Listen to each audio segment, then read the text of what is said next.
The CBS Radio Mystery Theater presents...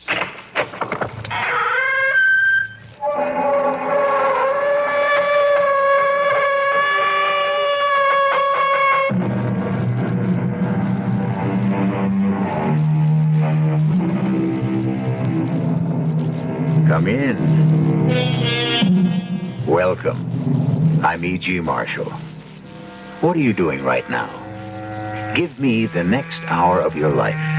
Let me fill it full of mystery and suspense. And who knows, that hour might just last as long as eternity. Is there a judgment? And is there a judge? At the very end, do we approach the final bar, the ultimate bench? We do, the philosopher tells us we do. And sitting there, ready to put on the white cap or the black, is the severest judge of all. And from his judgment, there is neither appeal nor hope of reprieve. For this judge, this last stern arbiter of our fate, is the very person each of us was meant to be.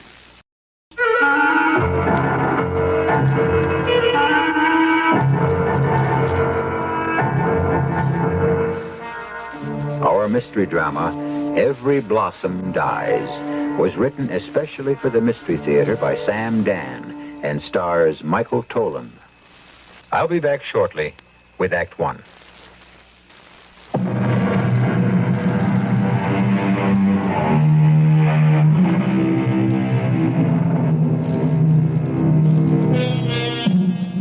Why does the moth constantly seek the flame?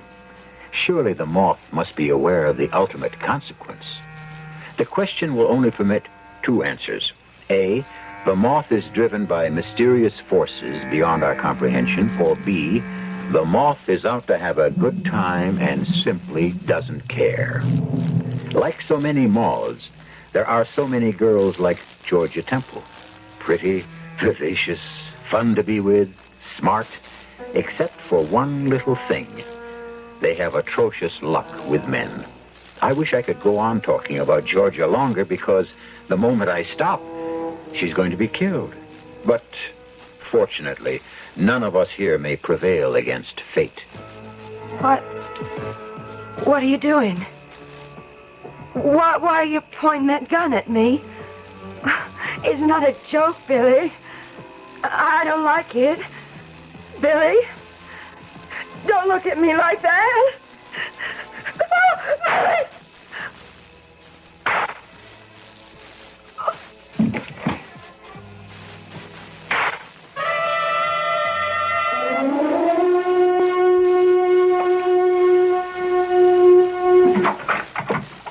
Oh, I was worried. Worried? Oh, you're late for dinner. Is it the first time, Barbara? No. And it won't be the last. But you usually call. I'm sorry. Did I ruin the steak? Steak? You ought to do the shopping. You're lucky to get stew. Well, if it's ready, I'm ready. You know, I was really worried, Bill. Why should you be worried? You mean a cop's wife doesn't have the right to worry? Oh, I'm not really a cop in that sense. I mean, I'm not in uniform. I'm called in after the crime, Jerry Ferris and me. Whatever shooting or stabbing... Please, Bill. The rough stuff has already happened. Jerry and I, we do the gentleman's job, the inquiry it's called. Well, you still should have phoned. That's right. And there's no excuse. I wanted to know about dinner, so I called the desk at 5, and they said you'd left for the day about an hour before. And do you know it's 7:30 now? Well, darling, No, honey, I'm sorry. I have no right to ask. No, you have every right. No, not under these conditions. Barbara, if you want to know what I was... Because that would mean that I'm taking that note seriously. Barbara, let me tell you. I don't believe that note. It was sent by some vicious psychopath. Darling, I want to explain. If a person has something to say to me about my husband, if anyone wishes to accuse my husband of infidelity, let that person face me openly and with proof. I'll tell you where I was this afternoon. I just know you wouldn't have another woman. Say, you are sure of me, aren't you? I know you, that's all. It's just a note like that. Well, It's upsetting. Darling, why didn't you let me see it? Because I could have taken it to headquarters and turned it over to the lab. I didn't want to get involved in anything, and... Oh, it's just a crank thing anyhow. I thought it'd be best all around if I just tore it up. I don't even know why I told you. Well, I'm just scared to think there are people with that type of mentality running around. Look, the fact is, I left headquarters completely resolved to get home early when I saw someone, a hoodlum who has no business in this particular territory. I thought I'd keep an eye on him for a while to see where he might lead me. And where did he lead you? To a rooming house where he's evidently living. So I filed him in my mind for future reference and came home. Well, I hope you like the stew. I made it with wine. How could it be bad? And a little music to aid the digestion.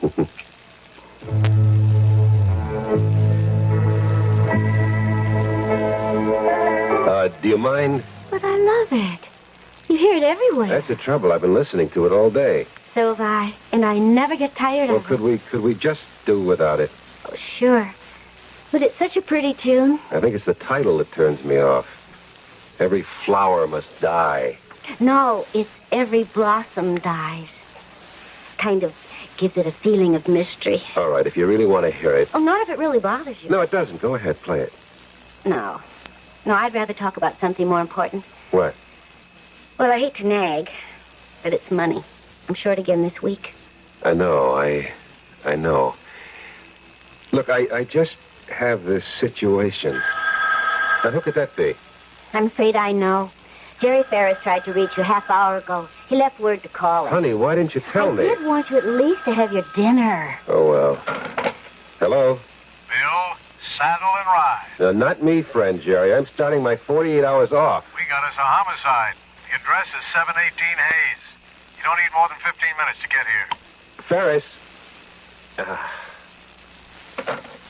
Yeah, I better run. Can't you just finish? No, dear. I don't even know what kind of homicide we're up against. I better get right over there. I'm sorry. Well, it isn't as if you didn't warn me before we were married. Look, darling, about that note. I've already forgotten about it. I wish you would, too. 718 Hayes. 718 Hayes. What, Bill? It's the address where I'm supposed to meet Jerry. That's northeast, isn't it? Yeah. Now, why should that address sound familiar?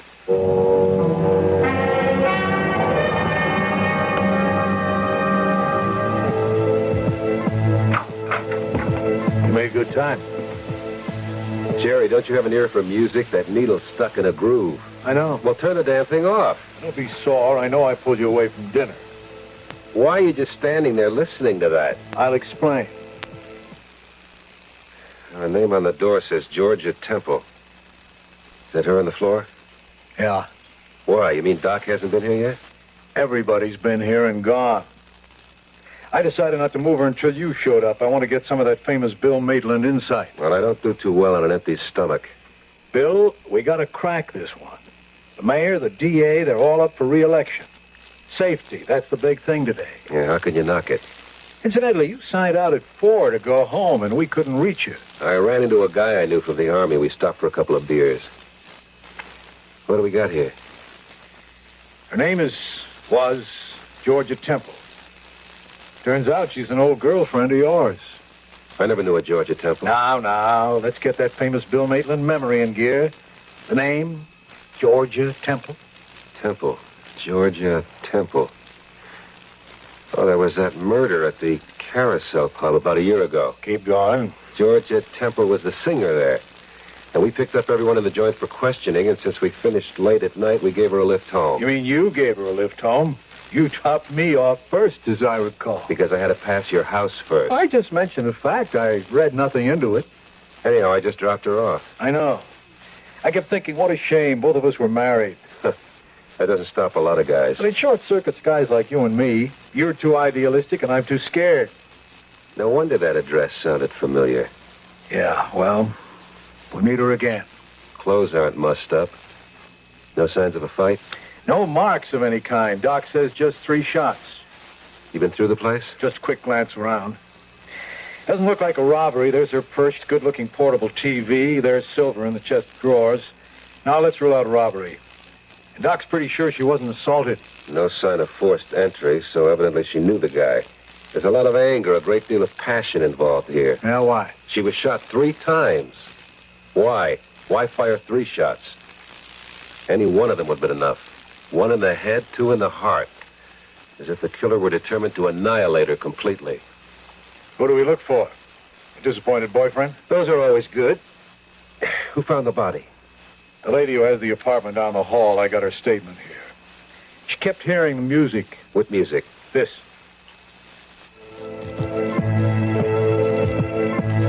Now, will you shut that off? It's driving me nuts. Yeah, well, it was driving the neighbor nuts, too. It kept going and going for 2 hours at least.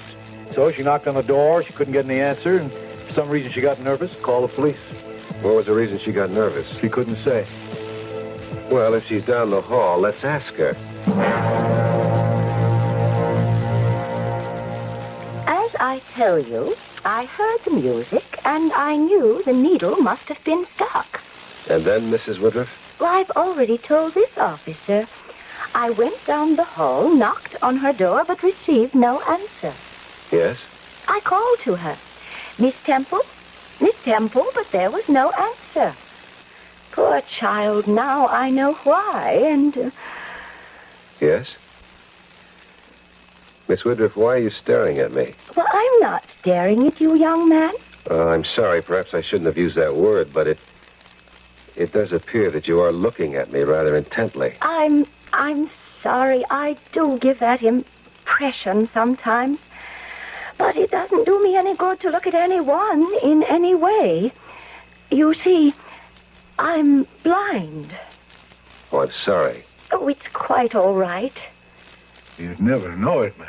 You'd never know it here in my home, where everything is meticulously arranged. You say you heard the record player in Miss Temple's apartment, and it kept playing the same thing over and over again. There was no answer when you knocked on her door. No answer. And you became very nervous and called the police. That is correct, sir. What would have made you that nervous? I can only say an old lady becomes nervous for any reason or no reason. About Miss Temple? She seemed a nice enough young lady. Of course, she'd only been living here a few months. I hear she was a singer. Yes? But she wasn't working. What did she do during the day? As far as I know, she didn't do anything. Although, well, I shouldn't say that. She did practice a lot. Voice, you know, and acting. You heard her do this? She had a tape recorder, and she'd work with it all day. Did she have any visitors? Well, I shouldn't say this. Say what? She had a gentleman friend. Who? I don't know who. He would come and go. I could hear them quarreling sometimes. About what? 2 things. Always the same 2 things. Money was the first. And the second thing? He was unwilling to divorce his wife. Now I know why I felt nervous. This time their voices had an especially ugly tone. There was anger. The man, did he have a distinctive voice? Well, I never heard it very clearly. It was always on the other side of the wall. What kind of voice was it? What kind? Well, I would say he had a voice that sounded very much like yours, Lieutenant. Very much like yours. If they say, physician, heal thyself, should they also say, policeman, investigate thyself? Well, there's such a thing as coincidence, and certainly we all know about circumstantial evidence. Right now, we only know that a girl named Georgia Temple has been shot to death in her apartment. We have no real evidence that could point to anyone. I'll be back shortly with Act 2.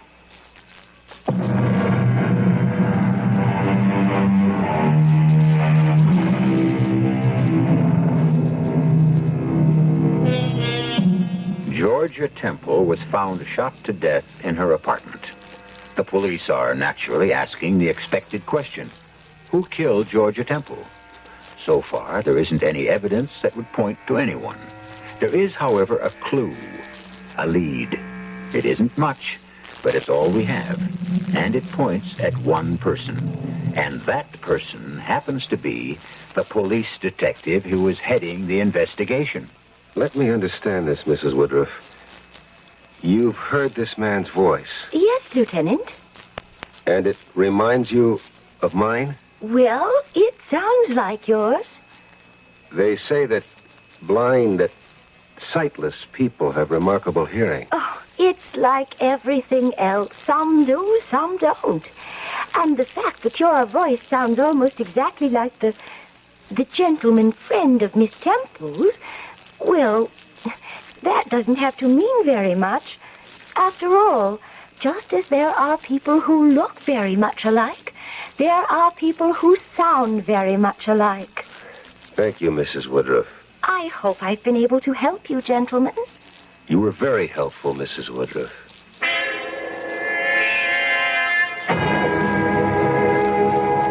Well, Bill, have we cracked this case this fast? Are you the killer? If she's willing to testify under oath that it was my voice. Were you pulling a fast one on everybody? In what way? In every way. Like you saw her home that time. You did, didn't you? Yeah? And maybe she said, why not come in for a nightcap? Tell me more. And maybe you did, and, well, maybe one thing led to another, and you've had this cozy little setup for the past couple of years. Keep talking. But you know the course of true love, it never runs smooth, and so maybe you have this fight and you pump 3 slugs into her.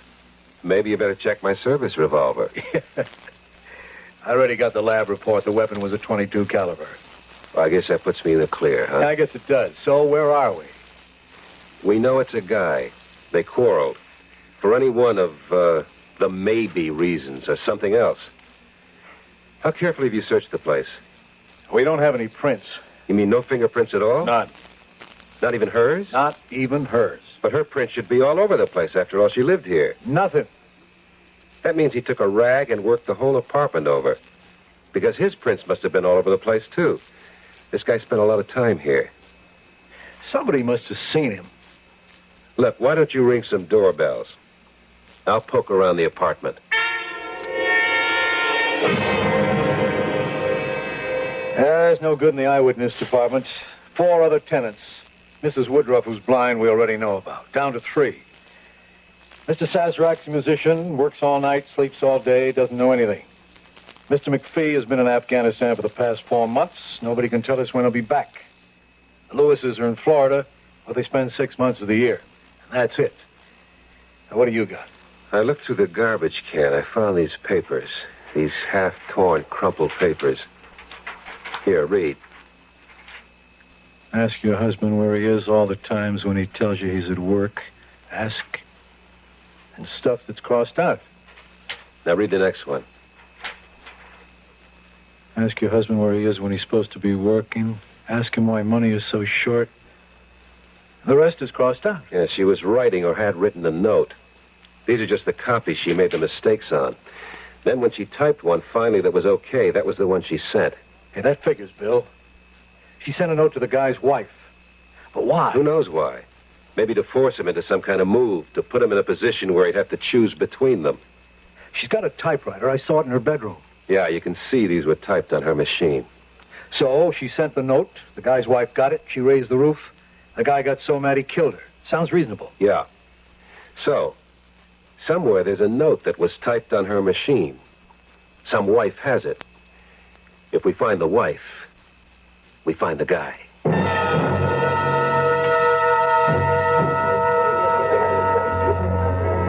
Say, I remember you fellas.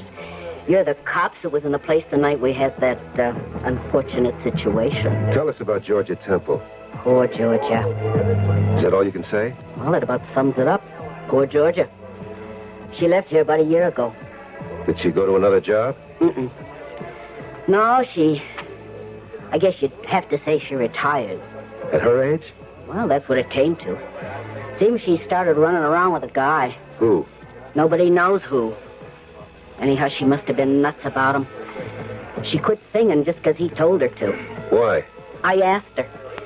She said he doesn't want me to be an entertainer. He doesn't want to share me. So she quit. How did she live? He was supporting her. He must have been a man with money. No, not too much. Not the type that's got it to throw around. After all, she wasn't living in the lap of luxury. If that's what she wanted, she could have done better. You think so? Oh, yeah. Oh, yeah, she was a kid who could have gone places. But you know, some gals, they just get tied in with the wrong guys. I guess you fellas see things like this every day. Maybe every other day.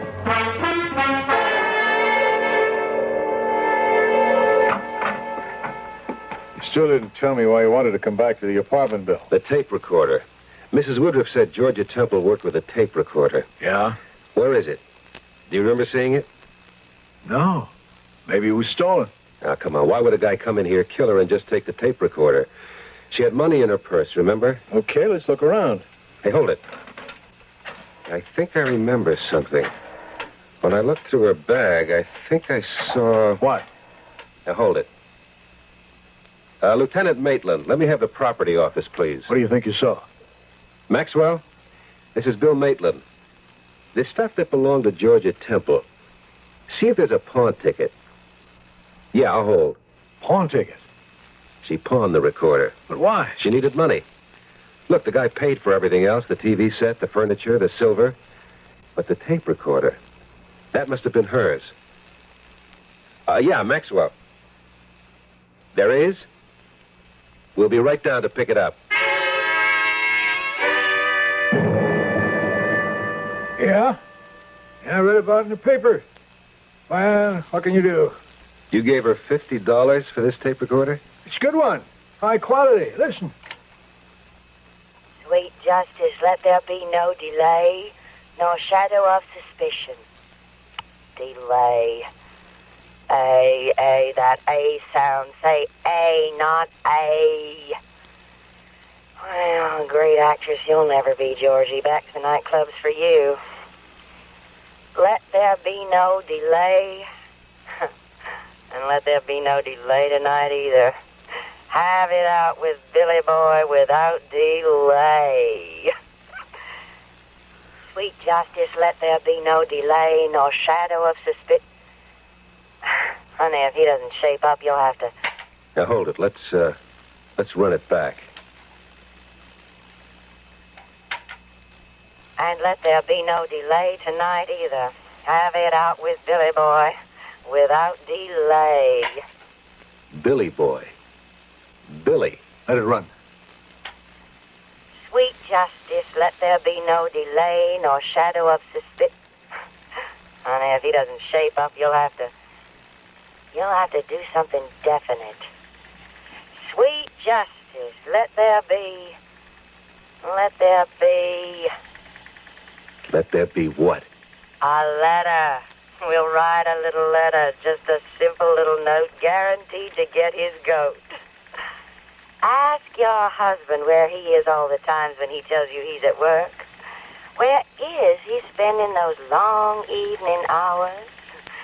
Signed, one of the girls. Well, Billy Boy, that should get us some action. You won't have to worry about divorcing her. Maybe she'll divorce you. Mm-hmm. That's the way to write it. I guess that's all. So now we know his name. Billy.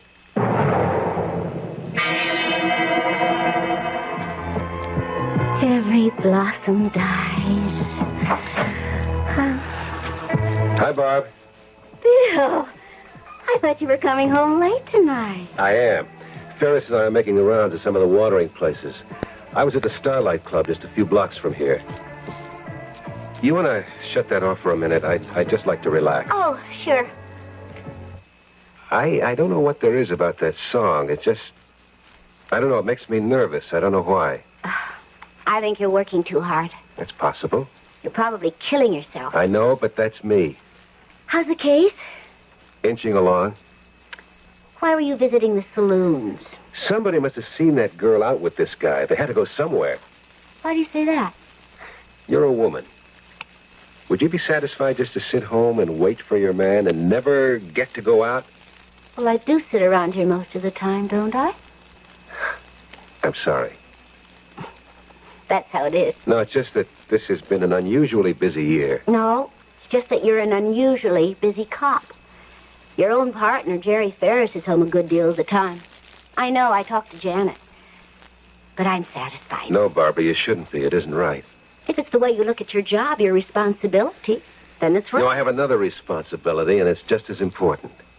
You. Bill, I don't mind. And I do understand because I love you.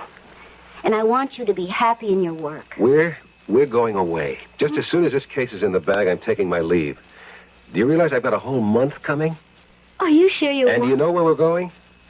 We're going to Europe. Europe? Oh, Bill. Oh, how can we even talk about it? You yourself said money's very tight. Yeah, but I think I'm out from under.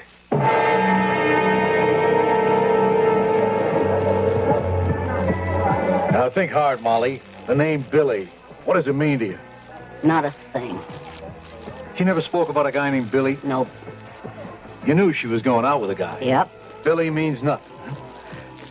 Not in connection with Georgia Temple. Well, not to me, anyhow. Jerry, let's get out of here.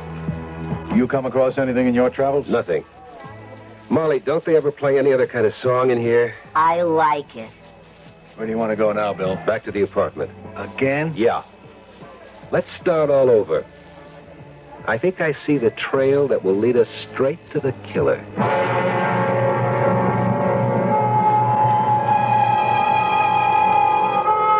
What do we know for sure?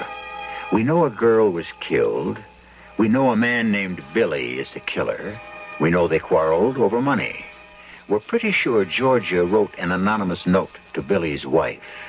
We also know the police detective who is investigating the murder is also named Bill. His wife received an anonymous note accusing her husband of being with another woman. Well, before you reach any definite conclusions, wait until I return shortly with Act 3.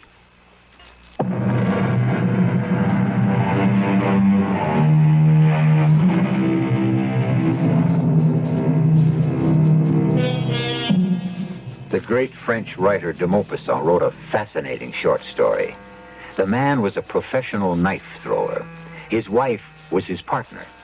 He threw the heavy, sharp knives at her outlined form on the board. The slightest error of judgment on his part would mean death for her. But the audience was unaware of the real drama on the stage. She was unfaithful to him. He knew it. She even taunted him. Why? Didn't she know that he could have killed her by accident? Ah, but she knew a great secret. He was an artist. He could not deliberately make a mistake. So, she was safe. Why do we tell you this? What is the connection with our story? Well, don't you want to do any of the work yourself? You still haven't told me why you wanted to come back to her apartments. We picked it clean. We found everything that was here. Okay. Now let's look for what isn't here. Like what? The lab says she was killed because she was shot 3 times. It was a .22 caliber pistol. Yeah? Where's the gun? Well, it would have been great if the guy had left it here, but as you well know, killers aren't usually that considerate. No, I don't expect them to leave the gun. But what should have been here that wasn't? And they should have been on the floor. The shell casings. You fire a pistol, the shell cases are ejected. Now, would the guy stop to look for them and pick them up? Not likely. No, but for our guy, it is likely. Smart, capable killer. No mess, no fuss. He picks a weapon that makes hardly any noise, just a crack that could be an automobile backfire. No panic. He cleans the place from top to bottom and does away with all his prints. That's right. There's not a trace of him here. Another thing. Notice his closet. It's empty. Would a woman have an empty closet in her house? Never. So what does it mean? Means he kept some clothes here. That's right. And he removed all traces of them. And of himself. Well, we kind of knew all this about him, Bill. How do we move ahead? What did he do with the gun? He got rid of it. Right. He wouldn't keep that gun 5 seconds longer than necessary. He knows he has to get rid of that weapon. But where? Okay, where? You're this guy. You just killed her. You've got the gun. You go to your car. You drive off. Now, just 900 yards from here is the bridge over the Westland River. A very deep, fast-flowing, murky body of water. So you stop the car. Is there a better place? You know, Bill, you say this as if you can actually see it. It's just a question of putting yourself in the killer's place, that's all.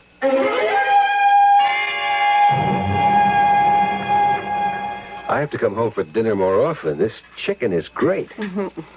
You know, I forgot how fantastic a cook you are. Bill, I was going through your closet today. I wanted to see if you had anything for the cleaners, and... And what? And I came across some clothes. New clothes. Oh. I don't remember you buying them. How do you like them? Well, they're not quite the conservative style you wear on your job. They're not for the job. I just picked them up the other day. I passed by this place. They were having a sale. I'll need them for the trip. What trip? The trip to Europe, don't you remember? Do you mean you were serious? Sure. Why do you think I bought all these clothes? Well, then we are going. Look, tomorrow you go shopping. Oh, Bill. Can I depend on you to get yourself a complete wardrobe? Oh, Bill. I'm so happy. I'll get it. Hi, Barbara. Oh, come on in, Ferris. Bill, it's your Siamese twin. Anything new? They found the gun. Where? Where you said. It was in the riverbed. Under the bridge. Anything on it? The lab's checking it now. Let's go down and wait for the report. Oh, Bill, won't you finish your dinner? Honey, put it away for me. I'll be starved when I get home. Well, I don't know when you even have a minute for yourself. When did you get a chance to do that shopping? What shopping? You mean you boys have secrets from each other? Come here, I'll show you. How do you like that snazzy new wardrobe your partner picked up? Not bad. When'd you buy all these? Simon Legree, you gave him some time off the other afternoon, remember? No, I don't remember. Well, we were checking out places where Georgia Temple might have been seen with her boyfriend. You and I'd split up. I passed by this store and did a little shopping on the city time. As if the city doesn't owe you more time than it can ever pay you for. Well, don't look at me. We better get downtown and check out the story on that gun. Ballistics establishes this little baby is the gun, all right. What about the serial number? Take a look. It's been filed off. It can't be filed off completely. Lab can always find a trace. This guy knew what he was doing. Yeah. Well, I don't know about you, but I'm stuck. I must be losing my grip. Come on, Billy. Look at how you carried the case this far. You mean we? No, you. We'd be at ground zero without you. You found out about the note. You found out about the tape recorder, which gave us his first name. You figured out where to look for the gun. That was great police work. It's just routine police work, Jerry, and what does it mean? No, I'm stuck. This, guy, he's been making moves. And I've been finding the counter move to each of them. I get him to reveal his motive, then his first name, then where he tried to hide the murder weapon, and we find the gun. And from the serial number, I should be able to trace him down, but... Bill, you feeling okay? But there's no serial number. It's as if this guy knew every move I'd make, and he leads me on, feeds me one little clue after another. And just when I think I'm ready to go in for the kill, he yanks the rug out from under. You know something? Right now, I'm sure he's laughing at me. We've been in spots like this before, Bill, hundreds of times. No, there comes a time in every case when you know who's smarter. You are the guy you're after. Bill, you don't know what you're saying. What I'm saying is we're up against a killer who's smarter than we are.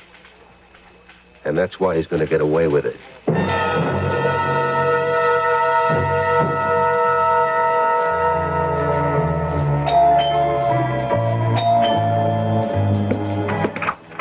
Oh, hi. Jerry, Bill's left already. I know. I came to see you. Oh, well, come on in. What have you got there? Portable typewriter. Oh. Well, can I do something for you, Jerry? Well, you'll have to answer a question, Barbara. My, you sound serious. I should. It's a matter of life and death. Barbara, did you get a note, a typewritten note suggesting that Bill might be seeing another woman? What are you talking about? I said it's a matter of life and death. No, it's a matter of my own personal and private business. The note was written by a girl named Georgia Temple. Georgia? You mean the one who was murdered? Yeah. Well, but what would that have to do with... Barbara, you did get the note. How'd you know? It's the only thing that makes sense. The only possibility left.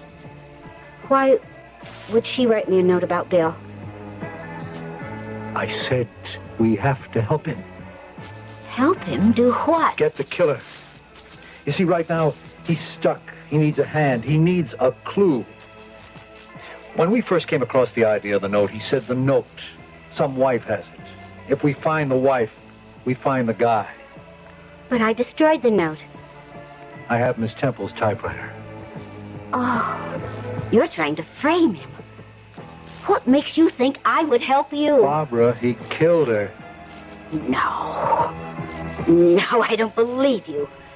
You're talking about Bill. I know, but not your Bill, another Bill. I don't understand a word you're saying. Please, Barbara, Bill is two people. Two? Yes. One is the hard-working, brilliant detective, your husband, the guy who loves you. The other is a wild kind of guy who lives in the same skull, but nobody ever knew about him, not even Bill himself. And suddenly this guy broke out. He fell for a girl named Georgia Temple. Jerry, get out of here. He had to kill her, and Bill's been trying to find him. You're saying my Bill is a murderer. I'm saying there's a part of me doesn't know about. It all comes down to one thing. He's the killer. Yes, he's the killer. Say it that way. But he's blocked it. It's gone from his mind. Jerry, what am I going to do? Help him. Help him find the note. He'll do the rest. Barbara, it has to be done.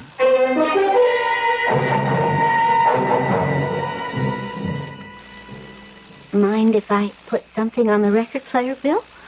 No, of course not.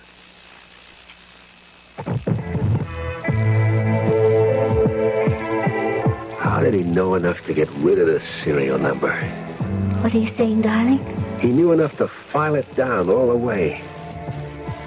I would have had him. Why do I see it so clearly? Actually, it's the way I would have done it myself. But I'll get him. He left something loose. He couldn't have tied everything up.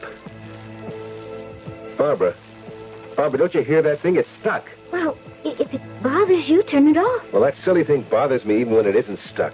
Every blossom dies. What a name for a song. Well, turn it off, honey, if it bothers you so much. All right, I will.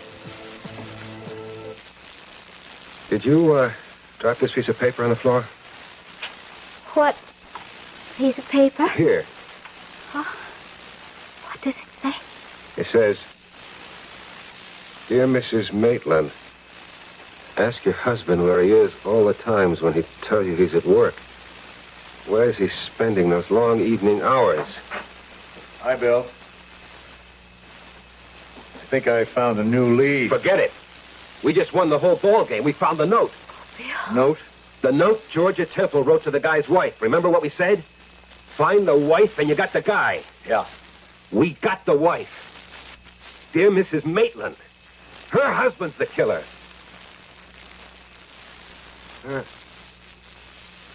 Her husband. Yes, Bill? But I'm her husband. Yes, Bill. No. No, I didn't kill her. I didn't kill her. Bill? Tell that to Detective Lieutenant Bill Maitland. Tell the detective you didn't kill her. Oh, Bill. Barbara, I didn't. How could I? I don't care, Bill. I'll stay with But I didn't. You see it now, Bill. Bill, can you?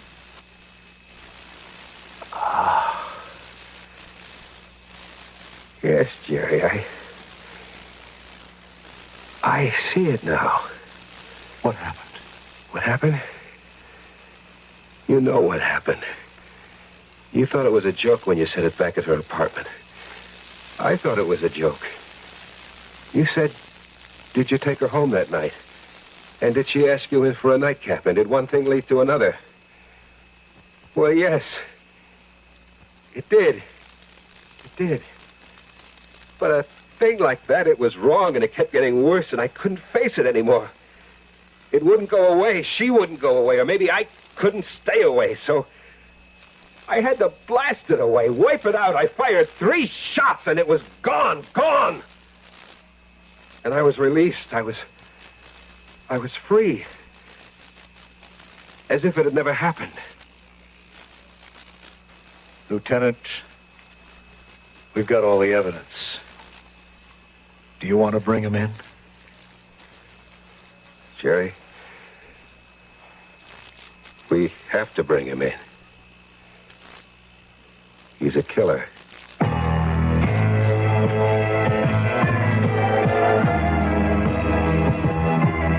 Temporary insanity was the way it finally wound up legally. Bill is no longer a cop. He had undergone a long period of treatment, and he and Barbara live quietly together now. Bill's life isn't very exciting, but it has other satisfactions. At least, Bill knows who he is. I shall be back shortly.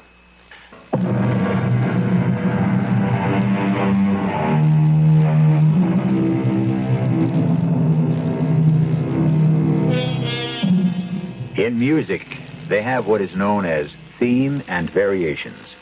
Often one composer will take a theme written by another and write a beautiful series of variations on it. The basic theme of today's story was, of course, Dr. Jekyll and Mr. Hyde, which was a variation by Stevenson on a famous medieval legend. Jekyll and Hyde, a famous partnership which only requires one person. And you find it so often in almost everyone. Our cast included Michael Tolan, George Petrie, Catherine Byers, and E.V. Juster. The entire production was under the direction of Hyman Brown. This is E.G. Marshall inviting you to return another adventure in the macabre. Until next time, pleasant dreams.